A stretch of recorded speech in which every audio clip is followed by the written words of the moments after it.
Dios te salve María, llena eres de gracia, el Señor es contigo. Bendita tú eres entre todas las mujeres, y bendito es el fruto de tu vientre Jesús.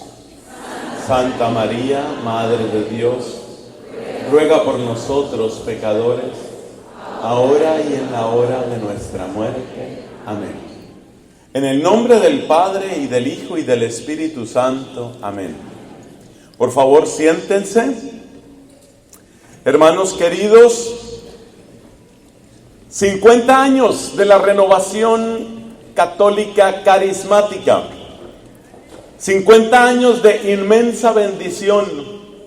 Es el momento de reconocer qué es lo propio de este don que Dios le ha otorgado a la iglesia. En esta oportunidad, yo quiero compartir con ustedes tres miradas. ¿Cómo ve al cristianismo la persona incrédula? Podemos decir cuál es la mirada que el mundo tiene sobre la fe cristiana. Esa se llama la mirada externa. La mirada que el mundo tiene sobre la iglesia y sobre los cristianos. Esa es la mirada externa. Es la primera mirada que vamos a ver. Y es muy importante porque hoy se ha metido mucho en los medios de comunicación esa mirada, que es una mirada, como lo vamos a explicar, de desconfianza. Y es una mirada de desaliento, es una mirada de sospecha, especialmente en nuestros jóvenes, sobre todo en los lugares de estudio, en las universidades. Ellos se encuentran con que sus profesores suelen tener esta mirada desconfiada, sospechosa, distante, a veces burlona sobre la iglesia. Esa es la primera mirada de la que queremos hablar. Luego vamos a hablar de una segunda mirada. Esa segunda mirada es la de aquellos que pertenecen a la iglesia católica, pero podemos decir que están avanzando en la vida simplemente por la costumbre. Mi papá, mi mamá eran católicos, me bautizaron a mí cuando yo era niño, vamos a misa algunas veces, es decir, yo sigo siendo católico, pero son los católicos de costumbre. Esa es la segunda mirada de la que vamos a hablar, la mirada del católico que se acostumbró, la mirada de la costumbre.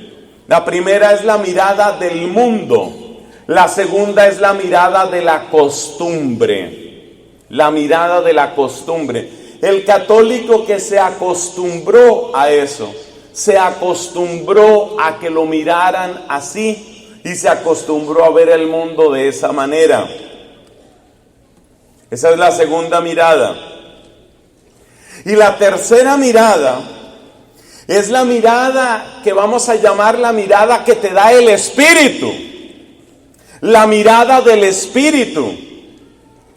Yo alcancé a escuchar una parte muy hermosa del testimonio del hermano José, que nos estaba hablando de cómo él descubrió un Dios vivo, un Dios que le había cambiado su vida. Estoy seguro de que el hermano José, que nos ha predicado hace un momento, tiene una mirada del Espíritu hacia la iglesia, hacia la Biblia, hacia la Eucaristía.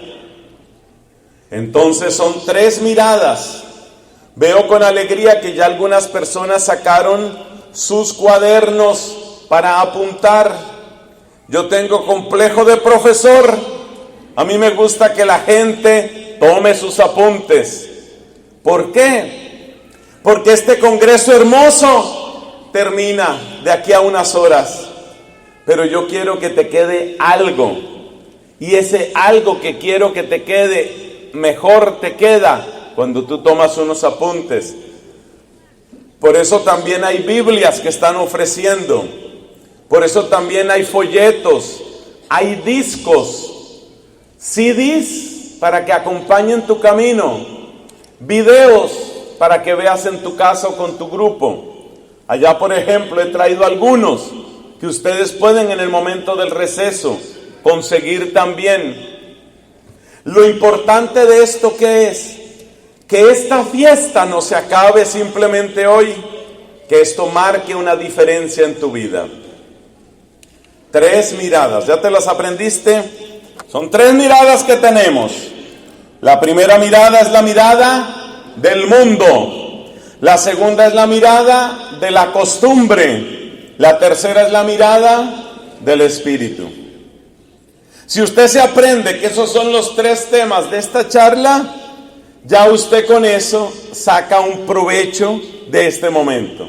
Por eso la voy a repetir. La primera es la mirada del mundo. Respondieron unas 44 personas. Mucha gente todavía no se entera, sobre todo los de atrás están en este momento ubicándose. La primera es la mirada, la segunda es la mirada de la costumbre. La costumbre. Mi abuelita rezaba mucho el rosario, mi mamá me llevaba siempre a la misa.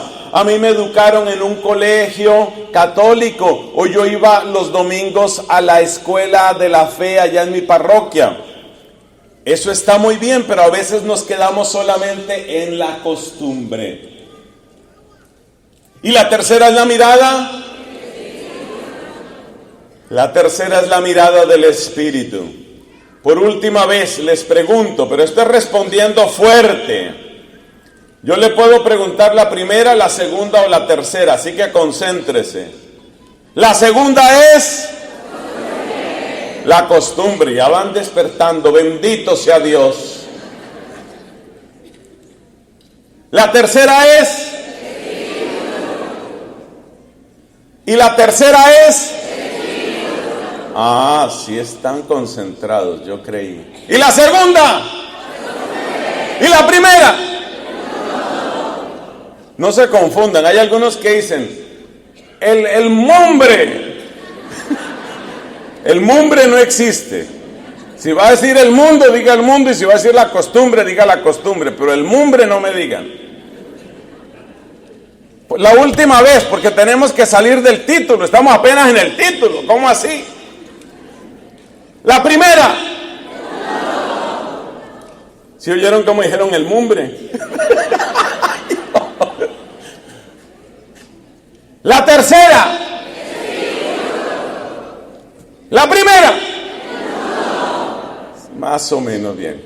Bueno, vamos entonces con nuestro tema. La mirada del mundo, la mirada de la costumbre, la mirada del espíritu. ¿A qué llamamos la mirada del mundo? Llamamos la mirada del mundo el modo como los poderes de esta tierra juzgan a los creyentes y a la iglesia. La palabra fundamental para usted que está tomando sus apuntes, no le hablo ni a ninguna de sus vecinas, sino a usted, que es la juiciosa de los apuntes. La parte importante en la mirada del mundo es desconfianza. Para el mundo, un cristiano es una persona sospechosa, es una persona peligrosa, es una persona rara,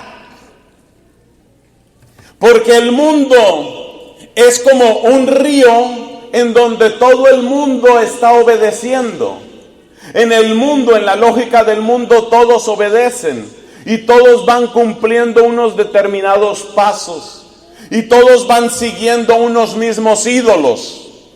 En cambio, el cristiano es una persona rebelde. El cristiano es la persona que no se deja llevar por los ídolos. Y por eso el cristiano causa sospecha, causa extrañeza. Hay un texto bíblico que usted lo va a leer. Se lo voy a dejar de tarea. un texto bíblico que es muy importante sobre cómo es la mirada del mundo. Se encuentra en el libro de la Sabiduría, capítulo 2. El libro de la Sabiduría, en ese capítulo, nos cuenta cómo mira el mundo al creyente. Lo mira con desconfianza, con desprecio y después con odio.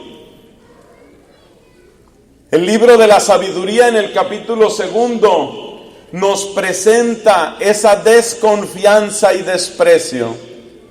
Es el diálogo que tienen entre sí los que el libro de la Sabiduría llama los impíos, los que no tienen fe, los que no tienen un Dios, pero sí tienen muchos dioses.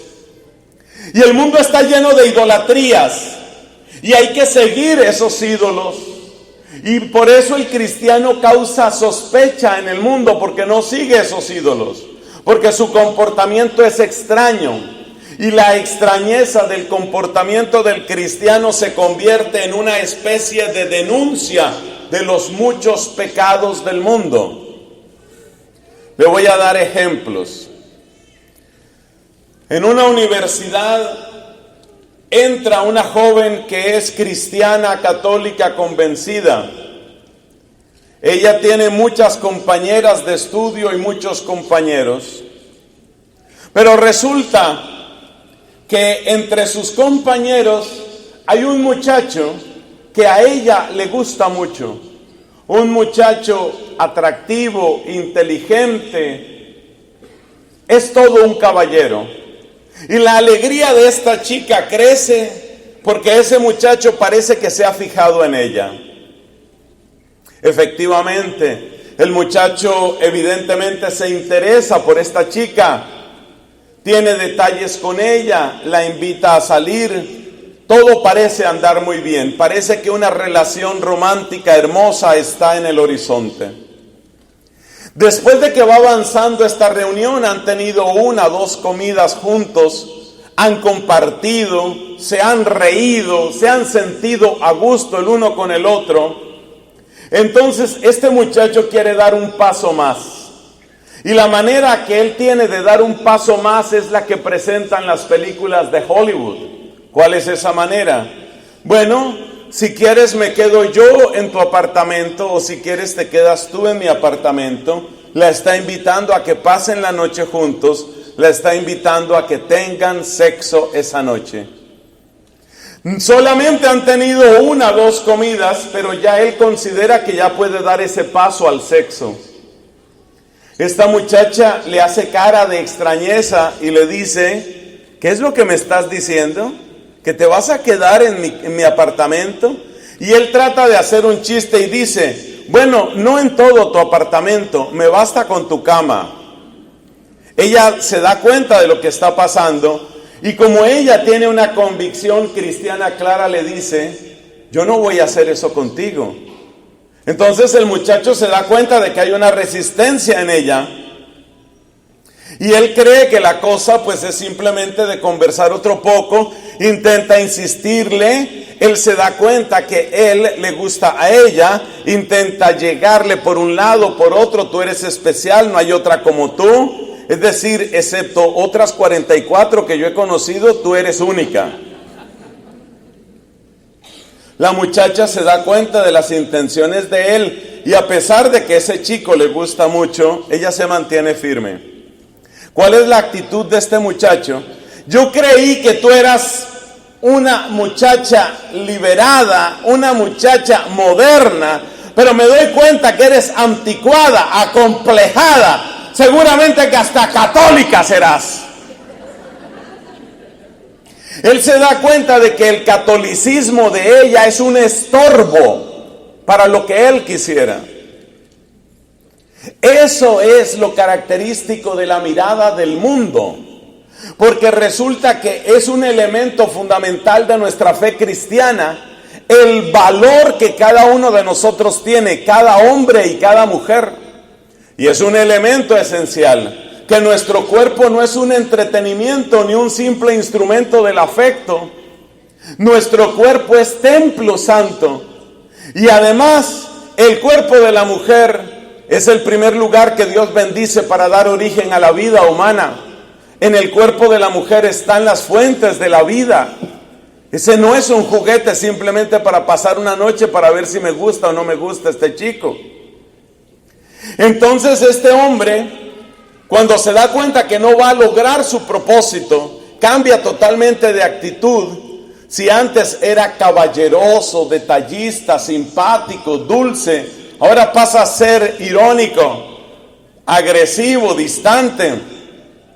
Y cuando se ve completamente derrotado, su ego herido le lleva a soltar palabras como estas: mira, quédate tú con tu religión, quédate tú con tus rosarios, quédate tú con tu fe. Yo buscaré una mujer que sí sea del siglo XXI. Tú como que te quedaste en la Edad Media. Adiós para siempre. Esa es la actitud que el mundo toma cuando nosotros no cedemos a las cosas que nos proponen, porque todo el mundo lo hace. Porque ese hombre ya ha conocido 44 mujeres y todas han caído una detrás de otra, porque todas han cedido al atractivo que él tiene. Se supone que ese es el estándar de belleza masculino actual: un muchacho atlético, bien plantado, alto, buen mozo, todas las características físicas y además con una conversación simpática. Es decir, el tipo de hombre que le gustaría a cualquier mujer. Y él se ha aprovechado de eso para llevar la cuenta de cuántas han caído en sus brazos. Entonces la mirada del mundo es una mirada de desconfianza, porque nosotros no cedemos. Si somos fieles a nuestra fe cristiana, nosotros no cedemos. No cedemos. No cedemos a las propuestas del mundo. El ejemplo que he dado es el ejemplo de una relación íntima que se llama fornicación. En la Biblia eso se llama fornicación. Pero igual hubiéramos podido dar otro ejemplo. Podríamos dar el ejemplo de las personas que prestan su firma para contratos corruptos, o podríamos dar el ejemplo de las personas que ayudan en el tráfico de drogas. También esas personas han recibido propuestas. No hace mucho estaba ayudando en una misión en un país que quiero mucho, Bolivia, y me comentaban cómo a muchos de los campesinos bolivianos les están dañando el corazón, porque por el transporte de 1 kilogramo de pasta de coca entre Bolivia y otros países vecinos, por cada kilogramo le dan $100, que es muy poco si te pones a pensar. Entonces, ¿qué pasa? Que una persona puede transportar 5 o 6 kilos de esos muy escondidos entre su ropa, entre fronteras con países vecinos, y se hace $500, $600 en 3 horas. Aparentemente es un gran negocio. Pero si tú te opones, si tú no quieres hacer eso porque tú sabes que eso es parte de una cadena infame que se llama narcotráfico, entonces tú eres el raro, tú eres el extraño, tú eres el que no se deja. Y por eso el mundo siempre tiene una mirada de desconfianza y de desprecio hacia nosotros los cristianos. Ese desprecio a menudo significa que se hacen caricaturas de lo que es nuestra fe. En la época del Imperio Romano ya se hacían caricaturas de Cristo en la cruz para burlarse de la fe de los cristianos.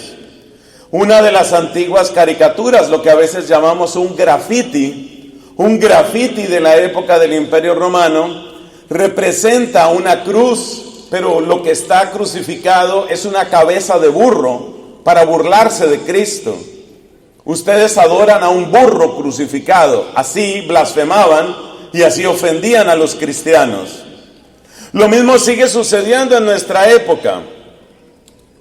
En las redes sociales, en páginas de cierto prestigio en internet, como un servicio de intercambio de conocimiento que se llama Quora, yo participo, he estado en esa página, hay artículos muy interesantes. Especialmente me gustan los que tienen que ver con ciencia, con matemáticas. Pero cada vez que sale el tema de la fe, sale la burla. Así, por ejemplo, uno de los que más participa en Quora dice: yo no tengo ningún problema con los cristianos, cada uno es libre de tener los amigos imaginarios que quiera. O sea, según ellos, nuestra fe es algo así como un invento de nuestra fantasía, y según ellos, Dios es una especie de consuelo de nuestro cerebro para no sentirse uno tan abandonado o tan solo. De modo que, amigo imaginario, se supone que es un amigo imaginario lo que yo tengo.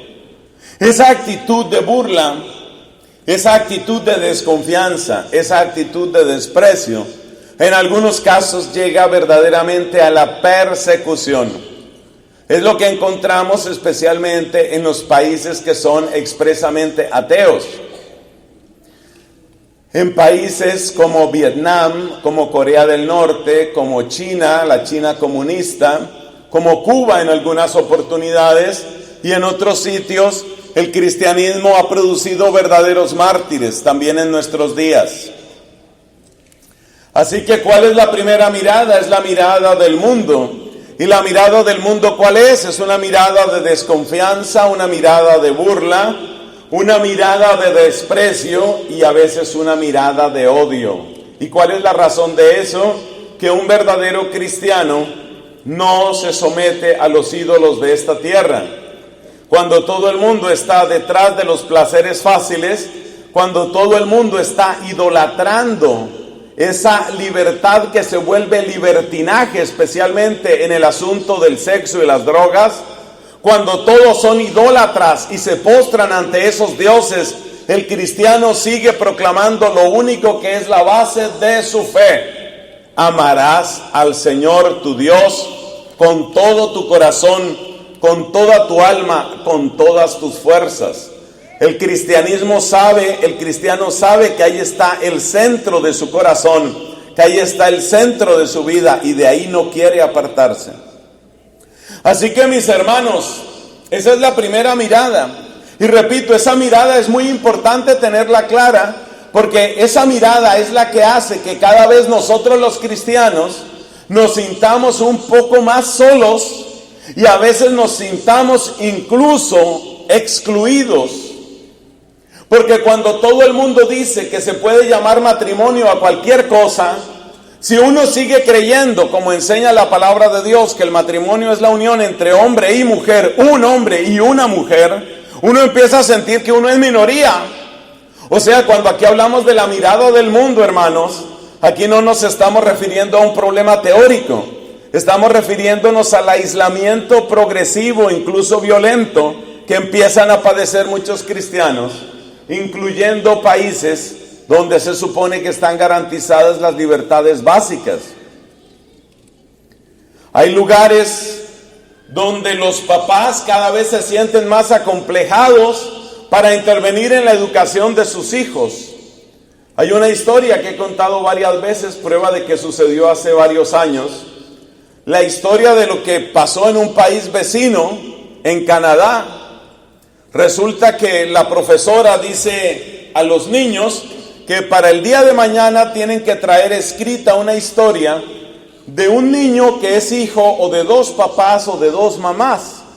Y resulta que el niñito se queda confundido, no sabe cómo escribir esa historia, y entonces le pide ayuda a su papá. Y el papá se queda escandalizado y dice: pero ¿por qué en el colegio le tienen que poner esta tarea a mi hijo? Pero cuando el papá va a reclamar en la escuela, lo que le dicen en la escuela es: estamos educando a los hijos, a los niños, para la tolerancia, para la no discriminación. Y si usted no está de acuerdo con esto, entonces usted no puede tener a su hijo en este lugar. Pero resulta que ese lugar es una escuela pública. Entonces, ¿para dónde se va a llevar al hijo? Cuando el papá vuelve a intervenir y a decir: pero es que yo no quiero que a mi hijo le enseñen eso, entonces le dice: si usted me levanta la voz, yo puedo llamar a la policía. Y si usted se sostiene en su postura, usted puede perder la custodia de sus hijos. Entonces, cada vez más los papás se van sintiendo acomplejados, cada vez los papás se van sintiendo más reducidos, Porque esas son las consecuencias de la mirada del mundo. Cuando aquí decimos que el mundo nos mira con desconfianza, que nos mira con desprecio, que nos mira incluso con odio, nos estamos refiriendo a eso. Esto no es simplemente un tema de opinión que tengan las personas. Esto es algo grave porque esto implica la manera como también somos tratados en la sociedad. Los que tenemos un poquito más de años, los que estamos un poco más avanzados en esta vida, seguramente tenemos ya convicciones muy firmes.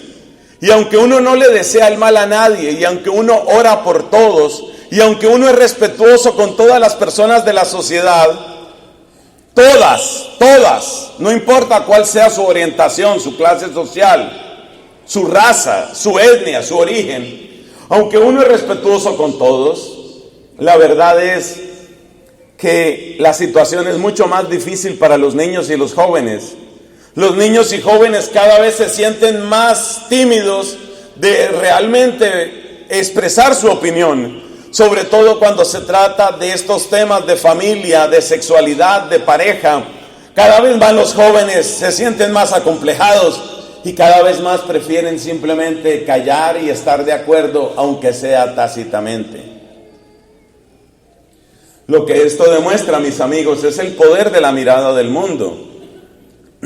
La mirada del mundo, que repito, es una mirada de desconfianza, una mirada de desprecio, de burla y después de odio. Esa mirada tiene un impacto. Y aquellos de ustedes que son papás o son mamás, yo sé que están de acuerdo conmigo, porque ustedes se dan cuenta cómo cambian los principios que ustedes tienen tan claros y cómo opinan ya los hijos de ustedes o los nietos de ustedes. Ese es el poder de la mirada del mundo. El mundo le cambia la mirada a la gente.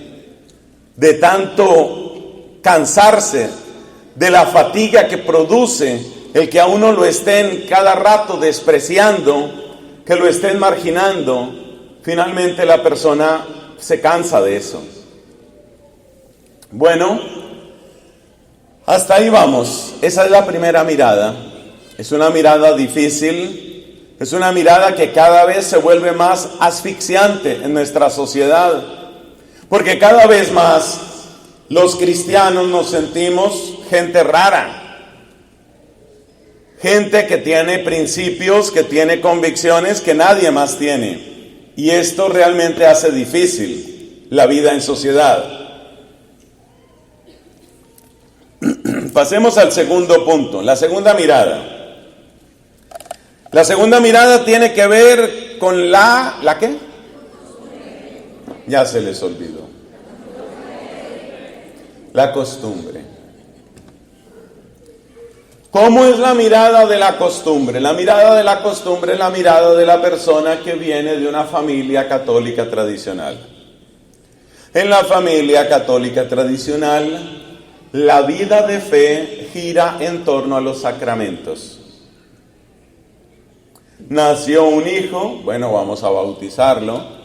Es muy importante el bautismo, pero a veces no se sabe si lo más importante es el bautismo o la fiesta. Llega luego la primera comunión. Mi hija tiene que hacer su primera comunión. En algunos lugares se le da muchísima importancia a los 15 años. Las famosas quinceañeras, otra fiesta. El matrimonio. Y así sucesivamente. El católico que es católico por costumbre tiene evidentemente algunos elementos propios de nuestra fe.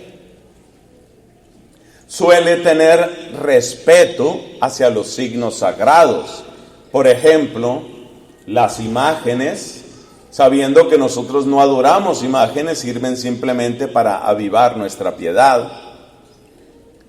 Por ejemplo, la cruz. Por ejemplo, el sentido del Viernes Santo, el sentido de la Navidad, más o menos, eso también se está perdiendo. Hay un cierto respeto hacia la iglesia. Si el Papa dice que va a venir, pues se le mira con cariño, hay un respeto hacia las personas de iglesia. Es decir, la mirada de la costumbre no es una mirada enemiga, por supuesto que no.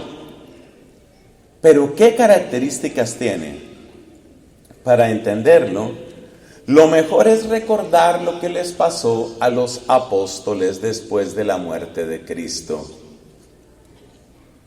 ¿Usted se acuerda cómo estaban ellos después de que mataron a Cristo? Estos apóstoles, nos dice la Escritura, estaban encerrados. ¿Por qué? Por miedo. La palabra típica de la mirada de la costumbre es la palabra miedo. La primera palabra, la primera mirada fue la mirada del mundo. Y la palabra típica de la mirada del mundo es desconfianza.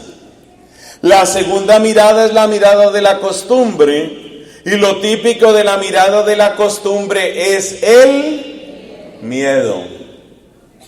Entonces los apóstoles, a pesar de que las santas mujeres, entre ellas María Magdalena, les hablaban que Cristo había resucitado, a pesar de eso, estos no se atrevían a creer y más bien estaban encerrados porque tenían miedo. Y el miedo sigue gobernando la vida de muchísimos católicos. ¿Qué tipo de miedo? Seguramente si los paramos por la calle y le hacemos una entrevista, mucho gusto caballero, ¿cómo se encuentra usted? Muy bien, muchas gracias. Cuénteme una cosa, ¿usted tiene miedo? ¿No? ¿Por qué? ¿Miedo de qué? Pero sí tienen miedo. ¿Qué clase de miedo? Pues vamos a verlo. El que es católico solamente por costumbre es un católico que suele tener miedo al ridículo. Yo me acuerdo lo que me pasaba a mí, por ejemplo, cuando empecé a conocer la renovación carismática. Esta gente que levanta manos y que dale un aplauso a Jesús, y gente que llora, y gente que habla en lenguas. Yo me acuerdo la primera vez que yo vi todo eso y dije, estos van para el manicomio, ¿qué es esto? ¿Qué es esto? Y me sentía ridículo. Que vamos a bailar para el Señor. ¿Bailar qué? ¿Bailar qué? Todo me parecía ridículo. Entonces tenía miedo a hacer el ridículo. Tenía miedo a verme ridículo. Tenía miedo de que se rieran de mí. De hecho, la palabra ridículo viene del verbo ridere en latín, que quiere decir reírse. Entonces ridículo es lo que produce una risita. Eso es lo que significa. Y yo sentía que yo estaba haciendo el ridículo si me ponía en eso. Y muchos tenemos el miedo al ridículo. Otras personas tienen miedo, por ejemplo, tienen otro tipo de miedo, el miedo a la soledad. Porque esa chica católica de la que les hablé, la que estaba en la universidad y tenía ese muchacho que le gustaba tanto, esa chica se ve rechazada por ese joven. Y vamos a suponer que esa chica permanece firme en su fe. Pero después de que 2 o 3 muchachos le han repetido lo mismo, ¿qué empieza a sentir ella? Me voy a quedar sola. Nací en el siglo que no es. En esta época las cosas han cambiado. La mayor parte, óigame esto, la mayor parte de los abortos suceden por miedo. Por miedo. ¿Miedo de qué? Miedo de que voy a perder a ese hombre al que quiero tanto. Miedo porque no sé cómo voy a enfrentar a mis papás. Miedo porque no sé qué va a pasar con mi carrera. Eso se llama miedo. Entonces la palabra típica del que es católico solamente por costumbre es la palabra miedo. Miedo al ridículo, miedo a la soledad, miedo al fracaso. Jesús nos invita en el Santo Evangelio a que confiemos en Dios. Jesús nos dice en el Santo Evangelio, ustedes han visto que los lirios del campo Dios los viste como no se vistió Salomón en su tiempo. Ustedes valen más que los lirios. Ustedes pueden ver las aves del cielo que no tienen que estar recogiendo en graneros y Dios las alimenta. Ustedes valen más que las aves. Y uno dice, eso es cierto, pero le da miedo perder las seguridades que tiene. Le da miedo perder las seguridades económicas o las seguridades laborales. Y hay muchas personas que precisamente se vuelven cómplices de la mirada del mundo porque tienen miedo. Claro, si tú estás en una empresa y te dicen, mira, se necesita tu firma para cerrar este contrato, y tú te das cuenta que es una firma que apoya corrupción, que apoya soborno, entonces tú dices, bueno, ¿ahora qué hago? ¿Firmo esto que va contra mi conciencia o no firmo y seguramente me sacan de aquí? Y por miedo, la persona termina firmando. Pero entonces, ¿qué ha pasado en un país como Colombia? Y creo que algo parecido ha sucedido en el amado país mexicano, que a medida que el soborno va creciendo y creciendo y creciendo y se vuelve la ley en todas partes, entonces tenemos empresas corruptas, gobiernos corruptos, policía corrupta, jueces corruptos, y en un ambiente de corrupción y corrupción y corrupción, ¿quién prospera? Solamente el crimen. Es lo único que prospera. Y eso está pasando en nuestros países. Entonces lo que uno ve que sucede, finalmente uno dice, ¿es culpa de quién? Y la única respuesta es que es culpa de todos. Pero si me preguntas a mí, yo voy a decir, finalmente es culpa del miedo. Porque ese policía que se volvió cómplice de la corrupción en la policía, se volvió cómplice por miedo. Y ese juez que se volvió cómplice en la administración venal de la justicia, ese se volvió cómplice por miedo. Y así sucesivamente. Y entonces se nos va entrando la corrupción en todas partes. ¿Y qué es lo que le da alas a la corrupción? El miedo. Cada uno de ellos hizo un pequeño acto de miedo, y la suma de esos pequeños actos de miedo fue una gigantesca complicidad que llevó todo un país a la triste situación en la que está en este momento México. Porque México está viviendo horas demasiado difíciles. Yo lo puedo decir por esta vocación hermosa que Dios me ha dado. Las dos profesiones más peligrosas del mundo en este momento en México son ser periodista y ser sacerdote. ¿Y en qué se parece el periodista y el sacerdote? En que un buen periodista está llamado a denunciar, a mostrar la verdad de las cosas. Y un buen sacerdote está llamado ¿a qué? A proclamar la palabra de Dios y a decir la verdad de las cosas. Y México está matando a sus sacerdotes y a sus periodistas. Doy el ejemplo de México porque muchos de los presentes son de ese amado país. Yo amo a México. Y estos últimos años, todos los años voy a México. De hecho, en unas cuantas semanas voy a estar cerca de Guadalajara también predicando. Y después tengo que ir a Chihuahua. Yo amo a México. Y me duele lo que pasa en México. Pero entonces, ¿qué sucede? ¿Por qué México ha llegado allá? ¿Sabes por qué? Porque hay demasiados católicos de pura costumbre. Por eso ha llegado allá. Por la costumbre, porque la costumbre es la que impera. Y lo típico del católico que es católico solo por costumbre es el miedo. Le da miedo. Le da miedo que los compañeros se burlen. Le da miedo ser la única en la clase que piensa distinto de todos los demás. Le da miedo quedarse sola. Le da miedo a él quedarse sin trabajo. Le da miedo a los papás que los hijos los denuncien a la policía. Por eso hay muchos papás que ya no están corrigiendo a los hijos. Hay muchos papás. Este es un país que tiene tantas cosas bellas y siempre hay que orar por los Estados Unidos de América, siempre. Tenemos que amar el país donde estamos viviendo, lo dice la Sagrada Escritura. Hay que amar este país, hay que orar por él. Hay que pedirle a Dios que le dé los mejores dirigentes, porque es muy grande el papel de Estados Unidos en todo el mundo. Pero sin embargo hay que reconocer que este es el país de los abogados y de las denuncias. Y muchísimos papás tienen miedo. Muchos papás tienen miedo de corregir a los hijos. ¿Por qué? Porque esos papás se dan cuenta de que en cualquier momento los pueden denunciar. Entonces fíjate, la mirada del mundo es una mirada de desprecio, es una mirada de desconfianza. Y la respuesta del católico de pura costumbre, ¿cuál es? El miedo.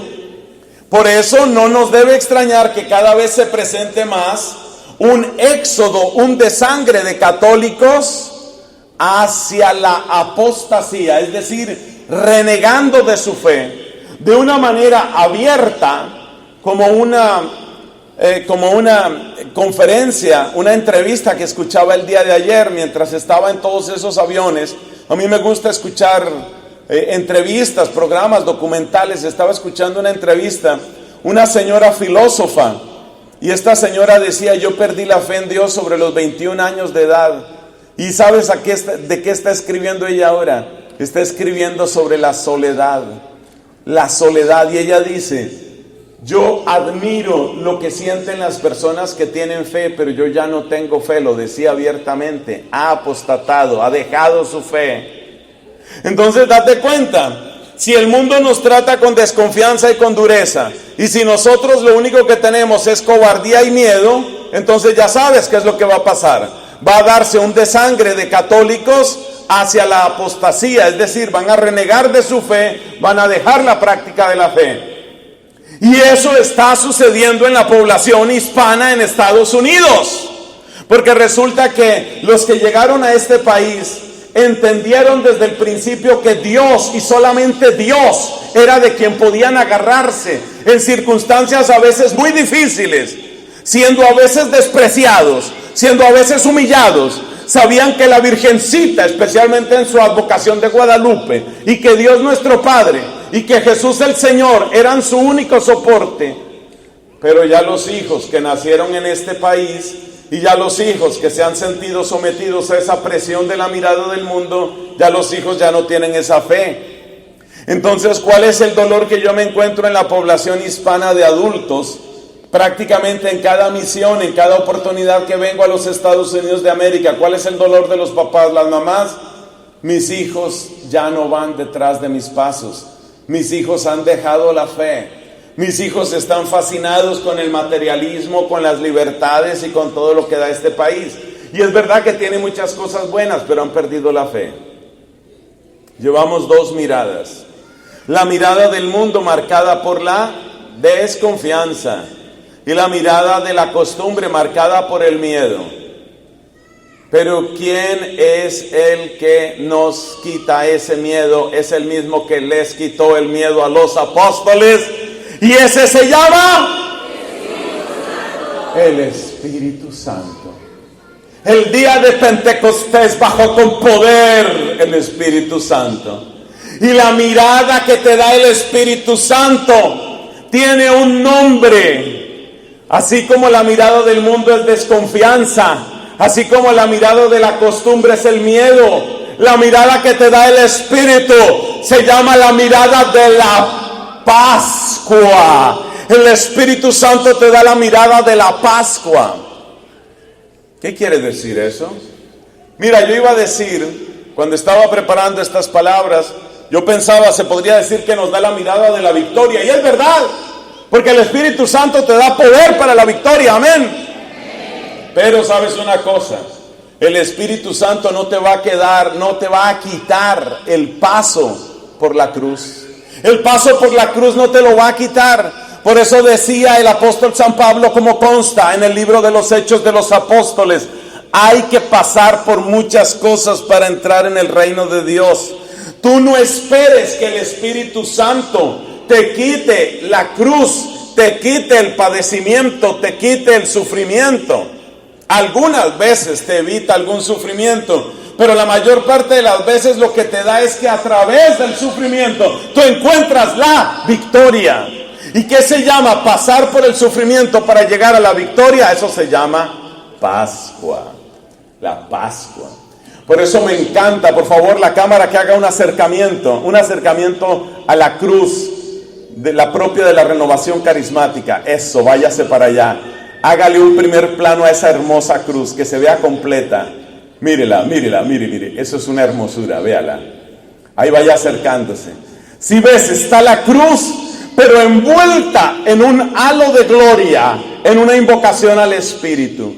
Ese es el lema de la renovación. No quitamos la cruz, sino que la cruz queda vestida, la cruz queda revestida de la gloria, del triunfo, de la Pascua. Eso es lo que te da el Espíritu.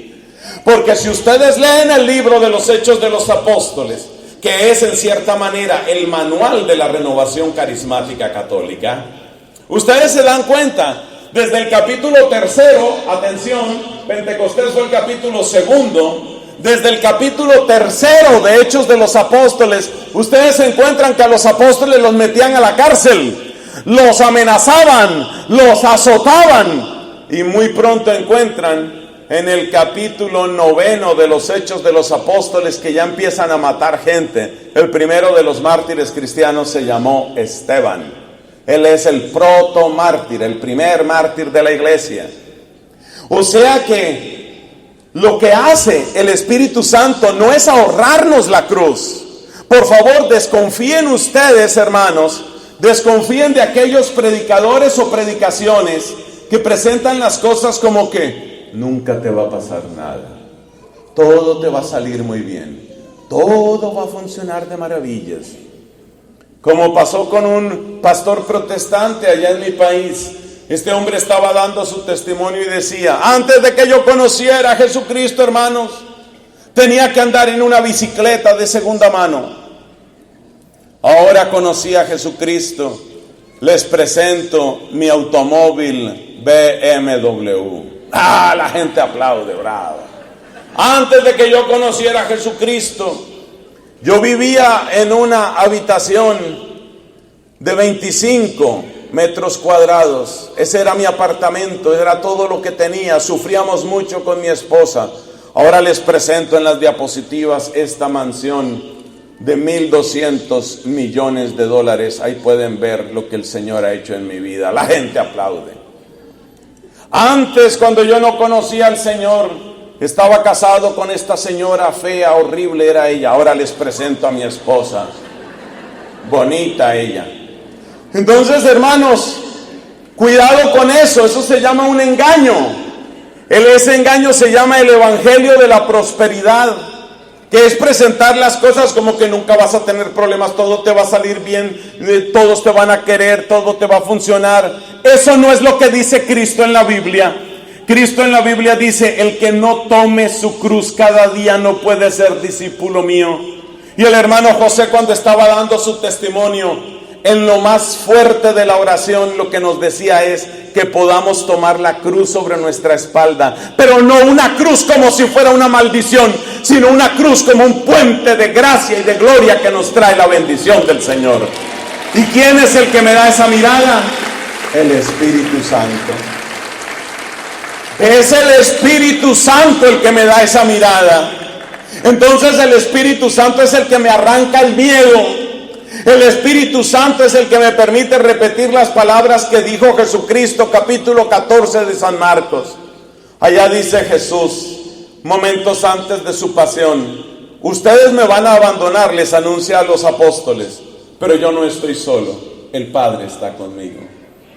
Y yo quiero que esa jovencita que está en el college, que está en la universidad y que a veces siente miedo, me voy a quedar sola, no voy a encontrar a nadie, nadie me va a querer. Yo quiero que esa jovencita hoy sienta el poder del Espíritu Santo que le dice: aunque parezca que te vas a quedar sola, Dios estará siempre contigo y Dios te dará la victoria. Porque la mirada que me da el Espíritu es una mirada de Pascua. Entonces, ¿qué es, hermanos? ¿Qué es la renovación carismática y cuáles son sus características? Te lo he contado con la historia de las tres miradas.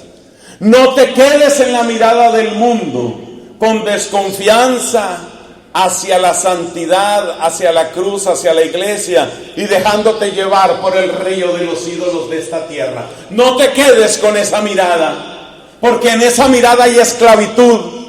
Y acuérdate lo que dice el Salmo: son un rebaño para el abismo, la muerte es su pastor y bajan derechos a la tumba. No te quedes con esa mirada, por favor. No te quedes con esa mirada.